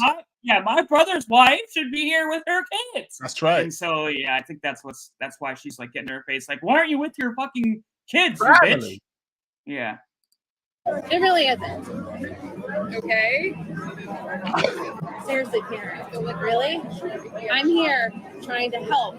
You're attacking me. I'm attacking you? Yeah. Okay. Really? Okay. I think that's an exaggeration. She's recording you. She's not attacking you. You're being drunk. You're attacking me. You're my sister-in-law. You're attacking me. You're my sister-in-law. Go ahead and ignore me. Go ahead. Go ahead. My brother will see you in court then if you keep acting this way. Yeah, I'd say so. Probably for a divorce. Let me tell you, that's probably why she recorded it for the court. They're gonna see that. And be like, oh, smart. See, she's one step ahead of both of us. She's one step ahead of Karen. Let me tell you something, and this is what people look. This is red flags and flares all around. Throwing bonfire. Oh yeah, engaged victim mode. Yeah, it's so true. You're attacking me. You're attacking me. Oh no, she's not. And look, the crazy thing is, she walked away, not looking at her kids. Like, yeah, didn't even say hello. Just say hello to her kids. Look, let me tell you something. And some of you guys are married or were married. There's a big misconception that just because you're married that you don't feel sexual attractions to strangers. He brings up a good point too. You know, maybe he's old fashioned, but while married, until the divorce papers are signed, you're still married. Fair enough. Still married. Still very married. But I think also, you know, it's important not to put yourself in situations where you're going to fall in lust with someone. And that's the mistake people do. You know what I mean? Yes, I'm married, but I still find other men attractive, but I'm not stupid enough to put myself in a situation where I'm going to be stuck and do something stupid. No. Hello, how are you? I go home. Right, or act on it. Do you know what I mean? And you know, men are stupid. So you have to preemptively not put yourself in a compromising position. Do you know what I mean? So I don't fault her from having emotional desires, because maybe her marriage is not good, maybe she's not happy. You know, kids are a lot. Maybe her kids are a lot, but she had a moment of weakness, and instead of, you know, she put herself in a situation where she went along and entertained an emotional affair, which led to maybe a physical affair. No. This is really gross. This is really disgusting. I don't like affairs. No offense to people who have affairs. Let me ask you this question, because this came up with a conversation I was having with somebody recently. Which do you think is worse, both to do and have done to you? Emotional cheating or sexual cheating? They're both terrible. Yeah, but I don't put up with cheating. Which would you prefer? You have a choice, right? Your significant other can either emotionally cheat, like go on a date and fall in love with somebody, or they can sexually cheat and have sex with somebody. So look, let me tell you something. For the sake of your question, I will answer. I'll take the emotional cheating because STDs. But at the end of the day, whether you emotionally cheat on me or physically cheat on me, we're done. It's not a, oh my God, baby. No. It's finished. It's finished. Even if you're married, what happens to until death? Tomorrow, that's it. It's over. It's not even a debate. It's done. Done. If I cheat tomorrow, it's done. It's not just for Chris. It's for me too. Yeah, think about that. And you know, look. I'm saying that. I'm not saying that. Let me tell you a story. Yeah, I could tell you the story. Yeah, of course. You know, we go on business trips here and there sometimes, and you know, I like you deal with human beings, and there are some really good, attractive people there. All right, okay, fine.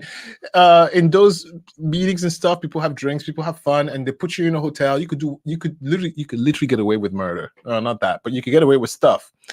Pretty easy, right? But the thing is, people know that, and people who are married go to these business events with the idea of like, oh, I'm going to go and get someone. They go in there with this prehentiveness that I'm going to go and get someone for the night. And it could be co-workers from another state. It could be, anyway. Interesting. Yeah. Please, it's very common. The thing is that you do the work, right? You do the work instead of going to the happy hour. You could do the happy hour maybe to interact with the work person, but then you go back to your room. That's the responsible thing. Even if you find someone that's like really attractive, they're really into you, you drink a little bit. No, you stop. Why did you bring this up? Did this happen to you? Yeah, of course it happens. It happens. Yeah, of course it happens. It happens because you just because I'm married does not mean that I cannot see and be attracted to you, right? But the question is not whether or not I'm attracted to you. The question is my actions knowing that I'm attracted to you. So if I find myself attracted to you, I'm not gonna go hang out one-on-one having a drink in a corner over there of the black alley. No. I'm gonna pull an Alistair here because I'm a curious creature just like you are, as you say. Yeah. So, and again, if you don't want to talk about it, it's fine. So you went on a business trip and you were attracted to somebody, and you were at a happy hour and you realized that things might have been going a little too flirtatious. You're like, okay, I'm gonna go back to my room. Is that basically what I'm getting out of it? It didn't even get that far. So this is what happened. So it was a business trip. Let's just call it like that. And you meet a whole bunch of people, and after you're done with work, sometimes it's like, let's go to the bar or let's go with this. Yeah. Right. And depending on the conditions of the trip, sometimes everything is paid for already. So it's very easy to be like, well, it's free. Just go and have 1, 2, 3, 4, and 5. Right. So you start going as a group, and you're there for a few days. Conversation happen. You laugh. You could go. You whatever. Are you married? Yes, I'm married. But I'm telling people they don't care so much about that because the mentality is different area code. A lot of people say that it's not cheating if you're in a different area code. Exactly. And so, which is really fucked up. It's still cheating, by the way. It's not okay. And so then you find yourself in a situations where I've drank a lot. I'm attracted to you. I am not standing an extra second. No. Okay, good night. It was nice talking to you. Bye. You just leave. Look at you. Remove yourself. Such a good boy. Such a good boy. Yeah, remove yourself before you act stupid. But it's like they say in recovery all the time. If you're going to hang out at a barbershop every day, eventually you're going to end up getting a haircut. You're going to end up getting a haircut. It's like, no, I'm out. Thanks. It was really lovely. I'm out. Once people start falling off, and even like when it gets a little too close, like if I don't feel nothing, yeah, sure, I'll stay all night. But if I'm like, oh man, yeah, attractive, good looking, yeah, I'm into him. Nah, this cannot happen. Time Goodbye. to go. Time to go. Yeah, yeah. Time Remove to yourself. go. Very smart. Very smart. Time to go, because men are stupid. No offense, women are also stupid, but less stupid than men. But it takes one small moment, and I have too much to lose. Oh my god, too much to lose. What? Divorce? So I'll give you I'll give you my answer on this whole thing. Yeah, what would you do? Well, no, I mean my question about is emotional or sexual cheating worse? Oh, right. So I've only ever been cheated on by one person, and it was my ex. But she did both. So she sexually cheated on me about a year into our relationship, and I took her back. And then she emotionally cheated on me a couple months ago and got a new boyfriend. And that's when I was like, I was done. I can say that the emotional cheating hurt 10 times worse than the sexual cheating, because. And this is just my opinion. This is how I feel. Like, you can go get your rocks off with anybody, right? Like, I can go, and I'm not saying I cheated on her too after she cheated on me. You know what I mean? It was like, I'm gonna get you back. Oh yeah, it was like I had to, settle the score, I guess. And so again, that's probably factoring into my equation here. But it definitely hurt me a lot more knowing that she was out there like on a date, like hooking up with a guy and then falling in love with him, than just, like I said, getting her rocks off, one and done. Okay, I love you. You know what I mean? Wow. Now let me ask you this. Am I sounding totally insane? I'm one of those people that like will hold a fucking candle for somebody until like it's like there's rain falling and I'm like Charmander trying to keep it's so bad. Yeah, you remember when he's like trying to keep his tail from going out and they got the fucking umbrella over his? Anyways, yeah, I gotta keep the flame going too long. Only nerds like us would know what you're talking about. But yes, look, let me ask you this question. So why did you take her back? Just curious for the first cheating. Like, what was the thought process that was like, because the first cheating was physical, correct? What made you say, okay? So because I went out and cheated on her, I felt like, okay, the score's been settled. Like, we both went out and did our thing. Fresh slate, you know what I mean? Like, clean slate, we're moving on, Come to find out, there were other instances, like, of course they were. Cheaters always cheat. But in my mind, and again, this was like, what, almost 8 years ago?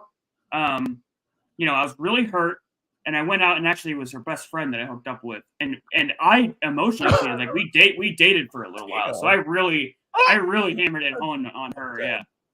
So I don't know. In my eyes, like, as much as I was hurt, I felt like I had hurt her enough back that the slate had been clean and we could try again, I guess. And then, okay, as you were trying again, did you like? Was it the same in the heart? Like, was it the same? Like in your, as you were looking at her in the morning, could you not picture her being like, like, I don't know, like, that would my image would be so tainted. The trust was gone. The trust was gone. I can never see. And again, I'm not one of those people that like will check your phone and, oh, where are you, and freak out. I just always assumed that she was lying and just kind of accepted that was how our relationship was going to be. Just like, you're just always lying in my head, and that's just the way our relationship is going to pan out. And it got to the point where I kind of got numb to it. Like, it's just like, whether you're cheating or not, I don't even care anymore, because like I've lived this moment in my head so many times that like you can't even hurt me anymore. You could actually go out and do it, and I've lived it in my head and in my heart already. It's so affairs are personal, which is why, like, if I don't like people who have affairs, but it's not to a point where I wouldn't interact with cheaters, because I'm not having sex with you, right? So it's like, okay, fine, but like it just makes it a little bit greasy to me, and it's just so painful, because just tell the person, look. It's very easy. I mean, I say it like that, but of course it's not. Like, if you want more sex, baby, I want to get down more often. Come on. If you want more intimacy, baby, let's go to dinner a lot more. Come on. Like, just a conversation could solve the problem. Yeah. Right? Why not have the conversation? Or like, feel like, honey, I'm not. Especially if you're married, you know what I mean? I feel like you owe the person you're married to the conversation of, hey, I'm not happy, as opposed to just going out and cheating or leaving, whatever. Like, at least give the person, like you said earlier, the grace to say, like, hey, I'm not happy. Can we try and work on this? can we I try don't to know. work on this? Yeah. Or let's say because sometimes some partners are, you always have someone who initiates sex more. So maybe, maybe initiate a little bit more, right? If you're the one who doesn't initiate, maybe, twirl up naked and see what happens, right? Yeah. Or start twerking on all fours in the kitchen. Oh, hi, baby. Like, I don't know. Do you know what I mean? Oh, hi, baby. It's funny, but you get down. Like, that's, that's like, oh, there's a whole trend on TikTok of just recording your partner. You walk in the room naked and just see how they react. You see? Yeah, stupid stuff like that. Let me tell you, before Christopher, there was I was dating this man. Man, we were in our 20s. And it wasn't working out. It wasn't working out, and I wasn't really happy, and I was not going to cheat. I just came home from work one day, and I said, "Look, listen. It's not even you. Look, it's me. It's me, but I'm not. I'm not into it." You hit him with the "it's not you, it's Yeah, me." because I didn't want to chat too long because I was really over it because I was so I was so checked out. I could have easily cheated, and I'll tell him, right? I was like, nah, you know what? Let me just go and tell him, look, it's not working out. And he was like, what happened? What happened? I explained to him what happened. I was like, I wasn't really sure. Like, can we try? Can we try? I was like, no, not really. It was a matter of fact, he didn't leave. I said, you have to leave. He didn't leave. I came back the next day. He was still there. Like, no, you really have to leave. I'm serious. No, we're done. We're done. And then I met Chris. But there was no, I don't cheat. Just tell the person it's difficult, it's bad, of course, such is life. And then goodbye. And then you move on to the next adventure free of guilt. Yeah. What? Free of guilt. You could just twirl, swirl, shimmy, and shake without worrying about anything. Oh, shucks. I'm so invested in this conversation. We're missing all these comments. Okay, let's hear what people are saying off in the chat. Okay, so Bubba says, I mean, don't put yourself in a position to begin with. I don't worry about getting bit by a shark by staying out of the ocean. Yeah, that's weird. This is a while. We were talking about being in a barbershop and all that. Okay. Yeah. My husband literally dated another woman before him, and I met her ex name was. I always accuse him of calling him my ex name. Oh, that's funny. Spooky gnome, you're fucking killing us tonight with these. Funny. Okay. My second divorce took over a year and a half. My ex was with somebody else while we were married. Elena, I'm so sorry. It's so painful. Just be like, look, baby, I'm done. Just at least like you don't have to worry about these feelings. Feelings between people are like gardens and garden gnomes. More attention you give, the more it'll grow. Yes. Yes. Agree. I'm not sure if people are agreeing to. I missed the comment. Oh, people are really agreeing with me. Okay, completely agree. John, you're being such a poet tonight. Some redneck knowledge. It's probably harder for men when the women emotionally cheats because they know most men never get a woman to finish.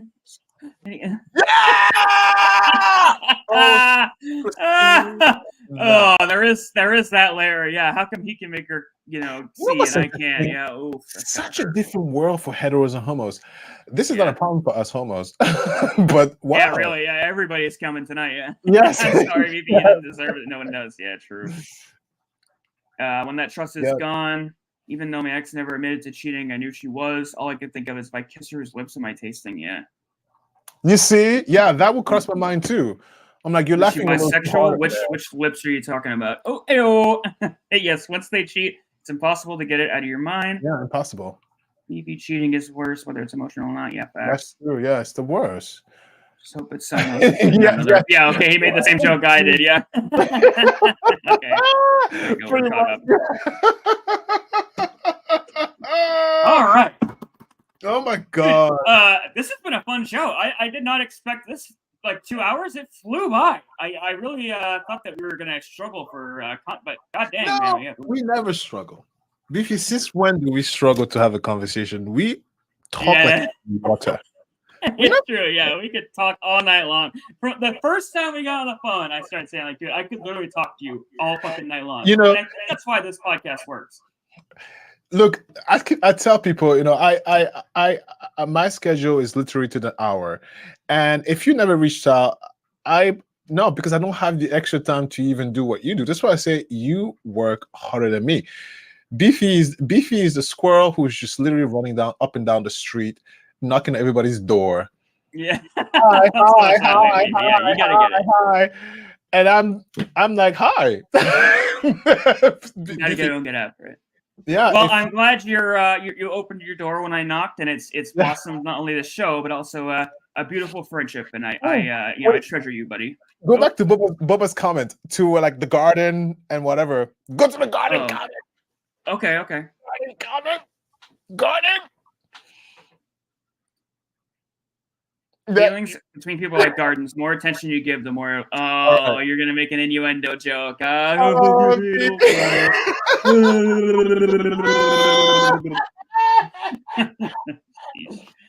Beefy. What are we growing in our garden?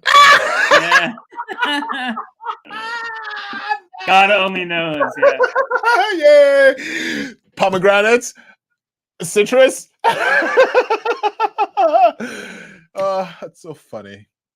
Watermelons. Watermelons. Dude, do watermelons grow on vines? Seriously, how do watermelons grow? I've never. Do they? Actually, they grow on vine. The watermelon that are like really big. That's not natural. In nature, they're really small. Yeah, it's just really science. Yes, science. Because in real life, I always wondered how they got rid of the seeds because it's definitely not natural. It's like, how do we grow them without seeds? Natural. Welcome to science, everybody. Cucumbers. Yeah, cucumbers. Yeah, little penis-shaped cucumbers. Yeah, okay. All right. Oh my god. Okay, what a great show this has been. Alistair, could you do me a favor? Yeah. Could you take us home and give us our... Hang on. The final thought.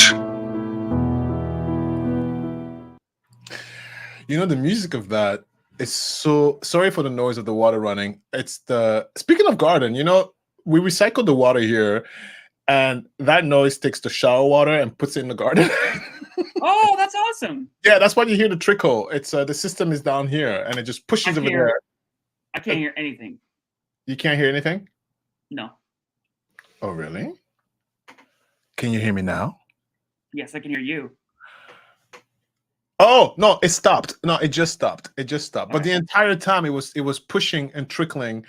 It has to filter, and then it pushes filter water. Well, does this have something to do with your final? I was hoping you might like segue this into some wise spiritual, like, and just like the rainwater in our lives, we all need to recycle the water from our showers. And okay, so we're gonna get some of that. That's great. No, I just went on a tangent. That's great. Oh, okay. That's actually great. You know what, everybody? Just like the water that's being recycled from my shower onto my plants. Yeah. Let's all take our shower water and grow something beautiful with it, shall we? Let's go get a bucket. Anyway, no, as a final thought, listen, as always, you know what? I think before you and I talk a lot about the importance of, you know, respecting yourselves, but to also make sure that you set boundaries for others to also see, because it's important to give the grace to someone. It's also important that you give yourself that grace. And so as this final thought, love yourself, defend yourself at all costs, but love your neighbor. That's that. Just to tie on that really quick before we wrap up. You're the second person this week to say that in relation to me taking my mental health there or whatever. And I think that it is knowledge that we could all take and learn from this, giving yourself the grace thing. Is it something that we do not very often do? My mother told me, and she was giving me advice, she says, you know, when you talk to people, you give them all this great advice, but you never apply it to yourself, you know? And it's so easy for me to, you know, say to somebody like, oh, make sure you're taking care of your mental health. And even just like these little final thought segments, you know what I mean? Like, oh, make sure you're taking care of yourself. But when we go to apply it to ourselves, we're like the worst critics, you know, like in our own heads, it's like we're just very mean to ourselves. So like you're saying, take that grace and think of yourself as a third person, if you will, of if I was looking at somebody else, how would I guide them and what kind of standards would I hold them to? As much as with the Karens in our lives, we want to hold ourselves to higher standards, also hold yourself to the same standards of grace that you give others is just my 2 cents on this. You are worth it. You know, actually, one more thing. Look at us. We'll never leave. No, listen. You know, yesterday, yesterday, not to divulge too much, but a family member of mine was feeling very sad because they felt like, so they're being bullied at school, and they felt like they're not worthy or whatnot. And I had to sit him down and explain to him, like, look, you can't control what these idiots say about your stuff, but I had to tell him, like, everything about you is amazing, all your quirks and whatnot. And so I said it to you all who watching us now and maybe later. We're not perfect, but everything about you is perfect. What? How dare I say that? But it's true. It's true. How dare I eat? How dare I eat? Yeah, we're not perfect, but would you change anything? Of course we can. But listen, if you change one thing, you would not be who you are today. No. Amen. You're perfect. We're not perfect, but you're perfect. Okay. Like, Bring all of your perfect selves back here next week, where we will have a true crime. We'll talk about the lady who got acquitted for battle of rights syndrome. We're going to Google that. And we're going to get that for you next week, ladies and gents. Thank you so much for being here, everybody. This was like our one of our best shows for sure. Definitely best live turnout. Thank you. Sadie, I love it. Can you put her comment up there really quickly? We're all perfect, damn it. I love it. Oh, damn it. We're all too effing perfect out here. Sorry. I'm sorry. All right. Take us home, Alistair. Okay. Like, subscribe, replay crew. Hello. And goodbye.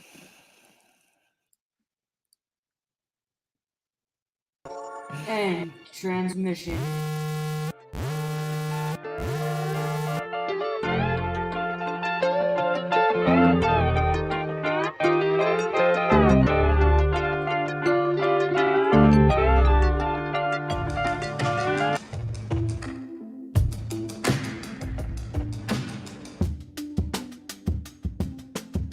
Thank you for watching.